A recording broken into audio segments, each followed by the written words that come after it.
শরীরটা নিতান্ত অবসন্ন না লাগলে শিশিরকণা মাঝে মাঝে ডেকে পাঠাতে লাগলেন অরুণকে। কেমন একটা অন্যমনস্ক এলোমেলো ভাব ছেলেটির, অথচ কথাবার্তায় বেশ সপ্রতিভ। হঠাৎ না জেনে এক একটা মজার কথা বলে ফেলে। শিশিরকণা লক্ষ্য করলেন যে সে সময়ে মেয়েরা কেউ আসে না ঘরে। শাশ্বতী পর্যন্ত কেমন এড়িয়ে চলে, নিশ্চয়ই দিদি দুজনেরই অনুকরণে। কোনো কোনো দিন ইচ্ছে করে এবং নিজের শরীরের ওপর অনেকটাই জবরদস্তি করে অরুণকে ঘণ্টাখানেকও আটকে রাখেন। কিন্তু যুবকটি একটুও চঞ্চল হয় না। কোনো লক্ষ্য নেই এমন বোঝা যায় না যে তার মন অন্য কোথাও পড়ে আছে।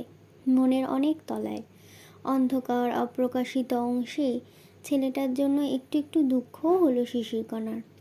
মেয়ের কাছে পৌঁছাবার আশায় ওকে কতই না পুজো দিতে হচ্ছে মার বিমর্ষ রোগসজ্জায়। আর একজন সঙ্গী অবশ্য জুটেছিল। মার ঘরে অরুণদার সারা যেই পাওয়া তক্ষুনি ছুটে আসা চাই স্বাতীর।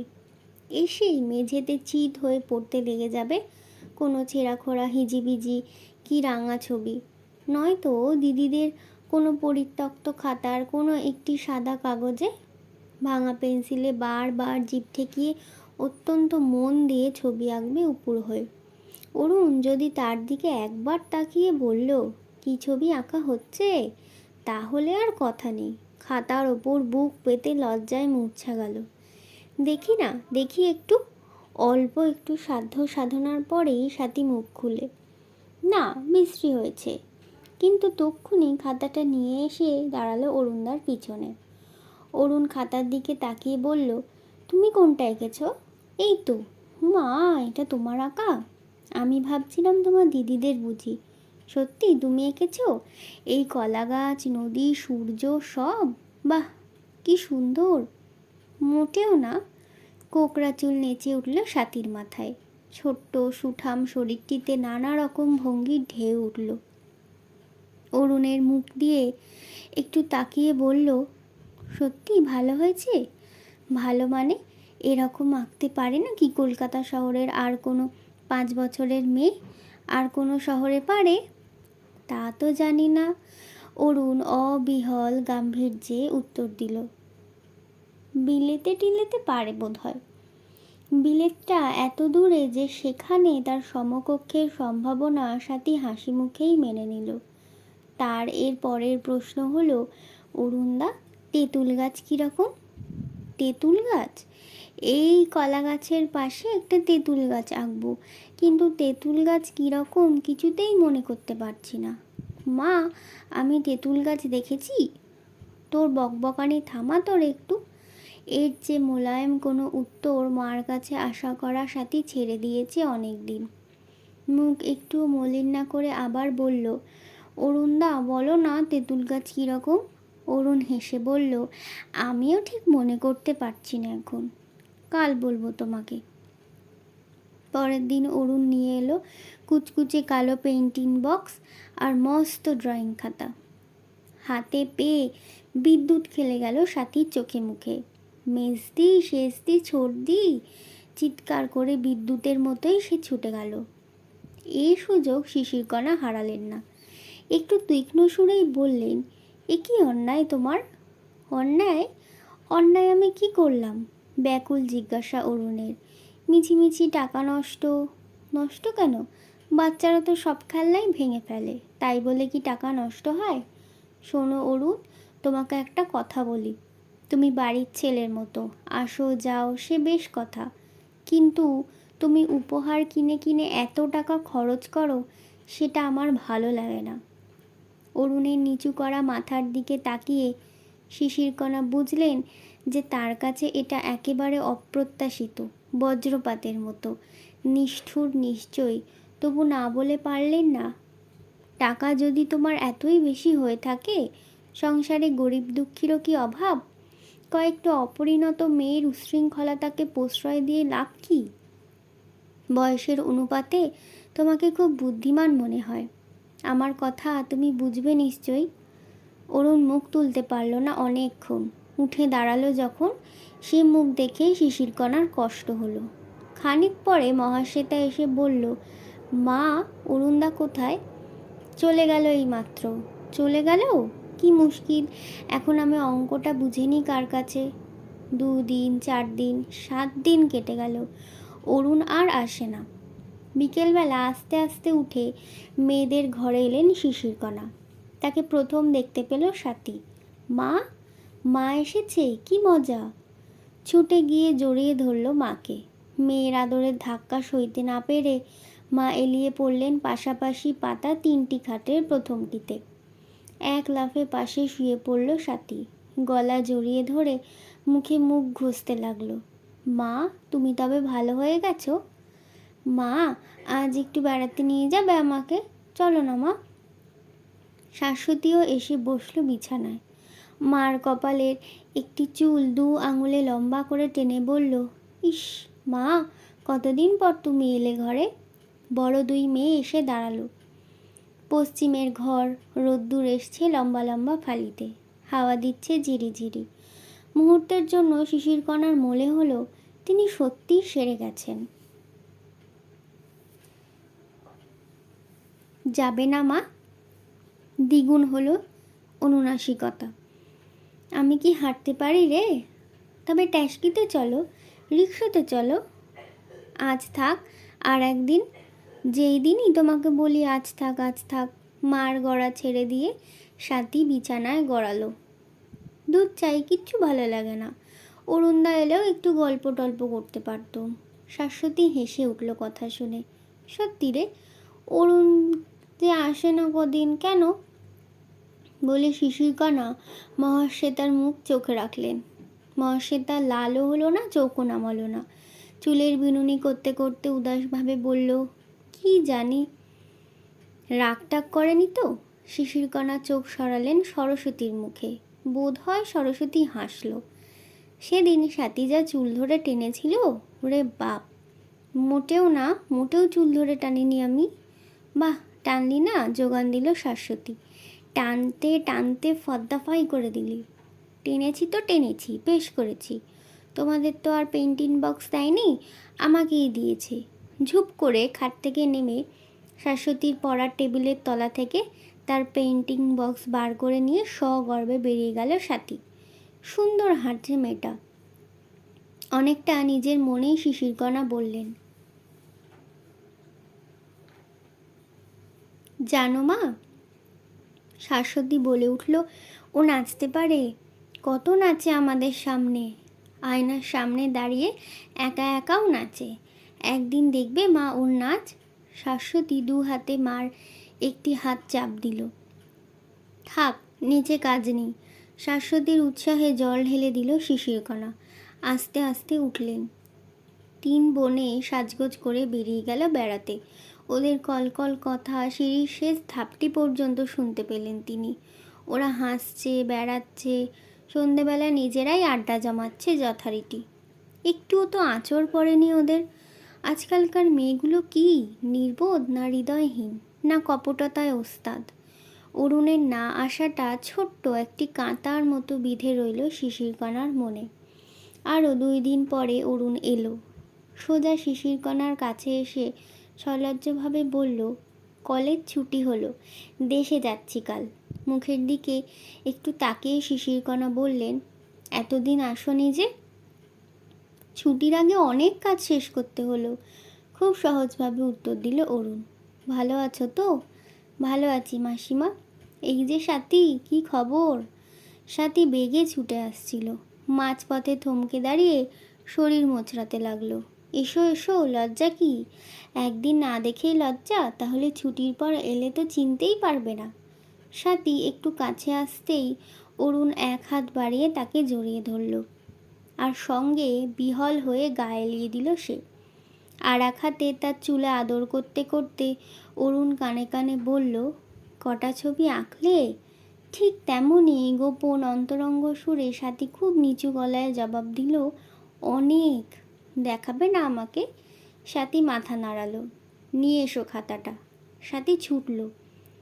শিশিরকণা একটু হেসে বললেন, এখানে তোমাকে পেলে স্বাতীটা আর ছাড়তে চায় না। দিদিদের মহলে বিশেষ পাত্তা পায় না তো বেচারা। বলেন কি মাসিমা? ওকে পাত্তা না দিয়ে সাধ দিয়েছে কারো? মাথার চুল শুদ্ধ উপড়ে নেয়, কি বলো?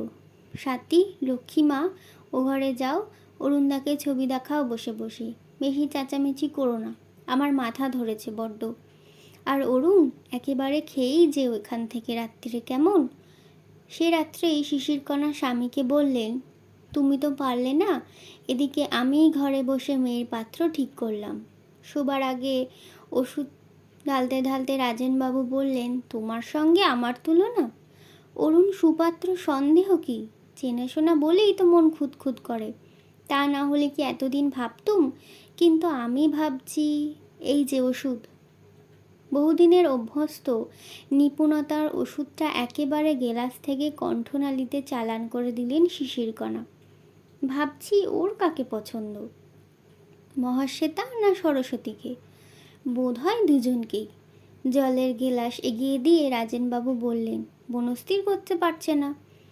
একটা খুব অদ্ভুত মুখভঙ্গি করে শিশিরকণা বলে উঠলেন, ভালো মেয়ের বাপ, তুমি মনস্থির করো ওদের হয়ে। মনস্থির আবার কি? বড়র আগে তো আর ছোটর হতে পারে না। তা আর একটি পাত্রের খোঁজ করো তুমি, আর কালই চিঠি লেখো অরুণের বাপকে। শিশু, এত তোমার তাড়া কেন? মহাশ্বেতার তো আর কমাস পরেই ম্যাট্রিক, এত খেটে খুঁটে পরীক্ষাটা দিতে পারবে না? কেন, বিয়ের পরেও তো কত মেয়ে পরীক্ষা দেয়, তা কি আর হয়ে ওঠে সব সময়? তা নাই হলো, মেয়েদের জীবনে বিয়েই আসল। একটু কাছে ঘেঁষে বসলেন রাজেনবাবু, একটু চুপ করে থেকে বললেন, সত্যিই তো, দুজনেই খুব ছেলে মানুষ এখনো। থাক না আর কটা দিন, কি বলো? চলেই তো যাবে। স্বামীর মুখের দিকে তাকিয়ে রইলেন শিশিরকণা। কি বলো? শিশিরকণা আস্তে আস্তে বললেন, সবই বুঝি আমি, কিন্তু না, তুমি অমত করো না, বোঝো না কবে মরে যাই। রাজেনবাবু তার 20 বছরের সঙ্গিনীকে 2 হাতে জাপটে ধরলেন। ইস, মরো তো, মরা অত সোজা? কিন্তু চিঠি লিখে দিলেন পরের দিনই। জবাব এলো চটপট। অরুণের বাবা জানিয়েছেন যে রাজেনবাবুর সঙ্গে বৈবাহিক সম্বন্ধ স্থাপন তাদের পরিবারে একবার যখন সুখের হয়েছে, তখন আর একবার হবে আশা করা যায়। তবে তার পুত্রের ইচ্ছা যে তৃতীয় কন্যাটির সঙ্গেই। কেমন? বলে উঠলেন শিশিরকণা। রাজেনবাবু বললেন, আশ্চর্য, অরুণের এতটা এতটা কি তা আর বললেন না। পাত্রীরা কিছুই জানল না। ভূগোল, জ্যামিতি আর মাসিক পত্রের গল্প পড়তে লাগলো নিশ্চিন্ত মনে। এদিকে আর একটি পাত্রের সন্ধানে রাজেনবাবু চর লাগিয়ে দিলেন দিকবিদিকে। রেঙ্গুনের হেমাঙ্গ বর্ধনকেই শিশিরকণা পছন্দ করলেন। লোহালক্করের ব্যবসা তার, ধনী, ছোট অবস্থা থেকেই নিজের চেষ্টায় উঠেছে। বিয়ে করবার সময় হয়নি এতদিন, এবার এসেছে কলকাতায় বউ নিয়ে ফিরবে বলে। বয়স একটু বেশি, তা তো হবেই। দুটি বন্ধু নিয়ে নিজেই পাত্রী দেখতে এলেন বর্ধন। মাত্র আগের দিন খবরটা দেয়া হয়েছিল মহাশ্বেতাকে। অনেক চেঁচামেচি কান্নাকাটি করলো সে। আমি কি অদ্ভুত দেখতে একটা জন্তু যে লোকের কাছে দেখানো হবে? আমি কি একটা পুতুল যে সাজিয়ে রাখবে দোকানে? কিন্তু শেষ পর্যন্ত আসমানি রঙের একটা মুর্শিদাবাদ শাড়ির ওপর লম্বা চুল ছেড়ে দিয়ে আলতা পরা টুকটুকে পায়ে যথাসময়ে সভাস্থলে এসে দাঁড়ালে লক্ষ্মী মেয়েটি। সরস্বতীকে রাখা হলো ঘরের ভেতর, পাছে দিদির রূপকে সে নিষ্প্রভ করে দেয়। আর বর্ধনও অরুণের মতোই মত দিয়ে ফেলে। চাঁচা ছোলা, পাতলা ঠোঁট, ঘাড় ছাটা চেহারা, কিন্তু মুখের কোথাও যেন খুব একটা ভালো মানুষইও আছে। বর্ধন প্রায় সমস্ত সময় মাথা নিচু করেই থাকলো, কথাবার্তাও বিশেষ বলল না। কিন্তু পরের দিন খবর পাঠালো যে অঘ্রাণের প্রথমেই বিয়ে হওয়া চাই। বলিনি আমি তোমাকে? স্ত্রীর মুখে এরকম হাসি অনেক দিন দেখেননি রাজেনবাবু। তোমার রূপসী মেয়েদের আবার ভাবনা। আর কি, লেগে যাও কাজে। একসঙ্গে দুটো বিয়ে তো হাঙ্গামা কম নয়। একসঙ্গে দুটো বিয়ে, একসঙ্গে চলে যাবে দুজন? হঠাৎ কেমন ফাঁকা ফাঁকা লাগে রাজেনবাবুর বুকের ভেতরটা। সন্ধেবেলা শাশ্বতী বলল সাথীকে, জানিস, কাল যে একজন এসেছিল না, তার সঙ্গে মেজদির বিয়ে, আর অরুণদার সঙ্গে শেষদির। স্কিপিং রোপটা দু হাতে ধরে মাথার কাছে দুলতে গিয়ে সাথী থেমে গেল। মোটেই না, মোটেই না কি রে, অরুণদার সঙ্গে তো শেষদির বিয়ে না? নিশ্চয়ই, রেগে উঠল শাশ্বতী। আচ্ছা বাজি রাখ, বেট। দুবার দড়িতে লাফ দিয়ে হাত দিয়ে কপালে চুল সরিয়ে ঠোঁট বেঁকিয়ে বলে উঠল সাথী, অরুণদাকে তো আমি বিয়ে করব, জানো কি? হাসতে হাসতে হাতে তালি দিতে দিতে শাশ্বতী চেঁচিয়ে উঠল, এ মা, সাথী অরুণদাকে বিয়ে করবে? বলে দেব, সবাইকে বলে দেব। স্কিপিং রোপ ফেলে দিয়ে দু হাত টান করে দুদিকে ঝুলিয়ে সাথী স্থির হয়ে দাঁড়ালো। চকচকে চোখে তাকিয়ে বলল, করবই তো, নিশ্চয়ই করব। এ মা, কি বলে সাথী? ও মেজদি, ও শেষদি, শুনছ? এত হাসির কথা কি? বেতের মতো সোজা দাঁড়িয়ে জিজ্ঞেস করলো 5 বছরের সাথী। তার ভাবভঙ্গি দেখে মুখে আঁচল চেপে লুটিয়ে পড়ল বড় দুই দিদি। হাসছো কেন তোমরা?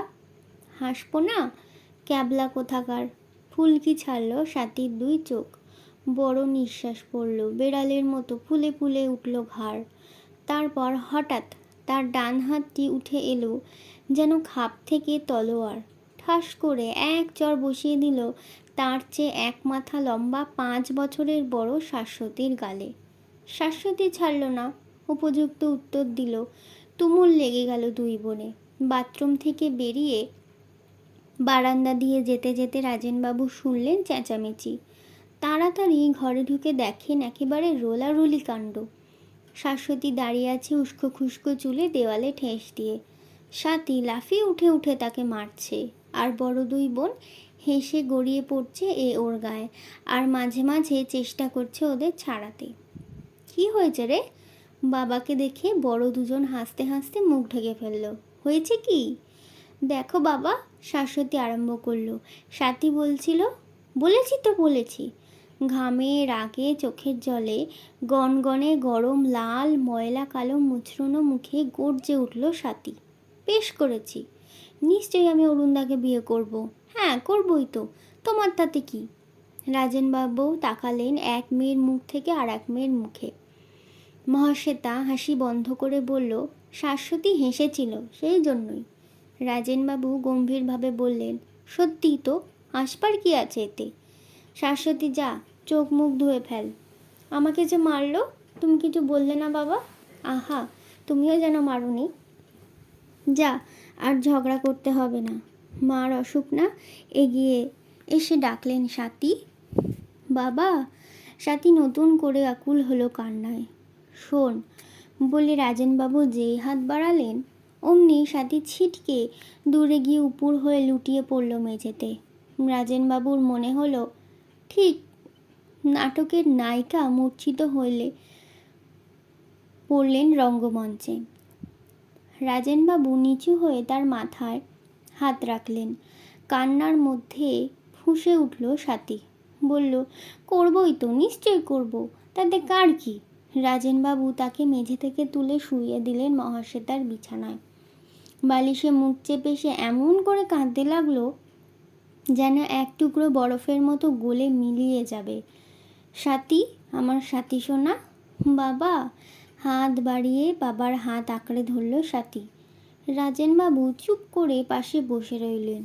কীরকম পাগলাটে হলো মেয়েটা, একেবারে অবুঝ নাকি বড্ড বেশি বোঝে? অত বড় বড় দিদিদের সঙ্গে প্রচণ্ড রেষারেষি, ছোট্ট বলে একটু কম নেবে না কোনো জিনিস। নিজের চেষ্টায় পড়তে লিখতে শিখে ফেলল শুধু শাশ্বতীর হিংসে। দিদির বন্ধুদের নাম ধরে ডাকবে, বরং একা থাকবে, কিন্তু সমবয়সী কোনো মেয়ের সঙ্গে খেলবে না। যখন জেদ, যেটা চাই খুন হয়ে যাবে তক্ষুনি সেটা না পেলে। এত মর্জি তার মেনে চলবে কে? এত জেদ রাখবার জায়গা কোথায় পৃথিবীতে? ভাবতে গেলে সত্যিই তো তার দোষ অনেক। দোষ? ওইটুকু তো মানুষ, চুলে ভরা তার মাথাটির দিকে তাকিয়ে রইলেন রাজেনবাবু। এত লাবণ্য আর কার মুখে, আর কার চোখের তাকানো এত সুন্দর? রাত্রিরে যে গলা জড়িয়ে ধরে ঘুমায়, ঘুমের মধ্যে যে বাবা বলে ডেকে ওঠে, এ তো সে। তার দোষ? তীব্র অভিমান, আত্মসম্মান, ভালোবাসায় ভরে দিতে হবে ওকে। মার প্রয়োজন ওরই ছিল সবচেয়ে বেশি। হে ঈশ্বর, এমনি ওকে বিছানায় শুয়ে শুয়ে যদি জীবন কাটে তাও যাক, তবু ওর মাকে তুমি বাঁচিয়ে রেখো। আর বেশি দিন তিনি টিকবেন না, এরকম একটা ভয় মাঝে মাঝেই রাজেনবাবুর হতো। কিন্তু শিশিরকণা ধিকিয়ে ধিকিয়ে আরও কয়েক বছর বেঁচে রইলেন। বড় কষ্ট পেয়ে গেলেন শেষের কমাস। স্বাতীর বয়স তখন 10 পেরোনো। 11-র দেরি আছে, কিন্তু দেখায় 13। মাথায় সে শাশ্বতীকে প্রায় ধরেই ফেলেছে। দৈহিক বিকাশও চোখে পড়ে, এমনকি চোখে ঠেকে। যেই দিন অরুণদাকে বিয়ে করবে বলে কেঁদেছিল, সেদিন থেকে কনিষ্ঠার জন্য উদ্বেগের অন্ত ছিল না শিশিরকণার। মেয়ে কিছুতেই শাড়ি পরবে না, মাও ছাড়বেন না।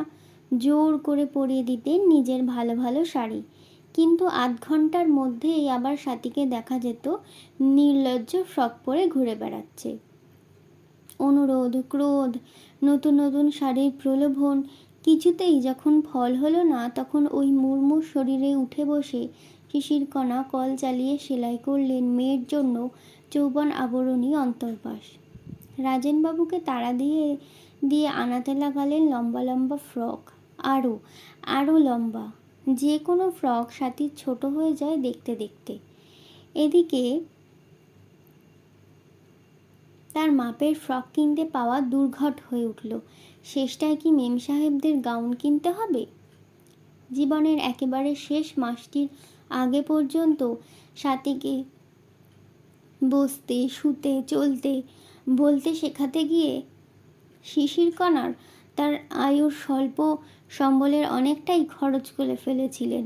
শেষটা একটু হঠাৎ হলো বোধহয় সেই জন্যই।